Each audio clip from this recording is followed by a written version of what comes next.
একসময় পান চাষ করে সচ্ছল ছিল কুমিল্লার দেবিদ্বার উপজেলার কয়েকশো পরিবার। লাভজনক এ চাষে ভালোই চলতো তাদের সংসার। তবে সময়ের পরিবর্তনে পান চাষে এখন লাভ নেই বলেই জানান চাষিরা। উৎপাদন খরচ বেড়ে যাওয়ায় বাপদাদার এ পেশায় আগ্রহ হারাচ্ছেন অনেকে। ঘুরে দাঁড়াতে সরকারি পৃষ্ঠপোষকতা চান তারা।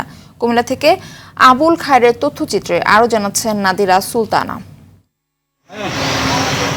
কুমিল্লার দেবিদ্বার উপজেলার ফতেহাবাদ, হোসেনপুর, গুনাইঘর ও শুভপুর সহ বিভিন্ন গ্রামে প্রায় ৩২ হেক্টর জমিতে পান চাষ করা হয়েছে। প্রতিটি বরজে সারি সারি পানের লতা। গাছ লাগানোর ৬ মাস পর থেকেই পানের ফলন পাওয়া যায়। একবার লাগানো গাছ থেকে প্রায় ১৫ থেকে ২০ বছর অনায়াসে সংগ্রহ করা যায় পাতা। ধানসহ অন্যান্য ফসলের তুলনায় এই পান চাষে লাভও বেশি। সানবিট সব দিবে সামাল। সানবিট ম্যাজিক প্রেস ডিশওয়াশিং এর মাথা ঘোরানো সলিউশন।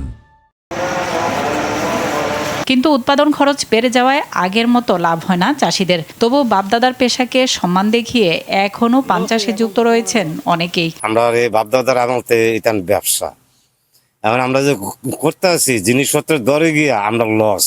৫-৭০০ বড় ছিল, কিন্তু ভাঙ্গা পালাইছি, লসের কারণে ভাঙ্গা পালাইছি। কৃষি অফিসেতে এমনি খোঁজখবর নেয়, খোঁজখবর নিল তারা তেমন কোনো উদ্যোগ নাই। এটা বিলুপ্ত হওয়ার পথে, এটার প্রতি সরকারের আমার মনে হয় একটু নজর দেওয়া উচিত। এক বিঘা পান উৎপাদন করতে লাগে মিনিমাম ১০০ থেকে ১৫০ টাকা, কিন্তু বেচা লাগে ৬০-৭০ টাকা। পান চাষ লাভজনক করতে সঠিক পরিচর্যার পাশাপাশি পরামর্শ নেওয়ার কথা জানান কৃষি কর্মকর্তা। স্থানীয় উপজেলা কৃষি অফিস অথবা উপসহকারী কৃষি অফিসের সাথে যোগাযোগ করলে অবশ্যই তারা লাভবান হবে। বালানাশক বিক্রেতার কথায় যেন তারা কোনো বালানাশক প্রয়োগ বা অনুমান ভিত্তিক বালানাশক প্রয়োগ যদি না করেন। পান চাষের সুদিন ফেরাতে সরকারি সহায়তা ও স্বল্প সুদে ঋণ চান এখানকার চাষিরা।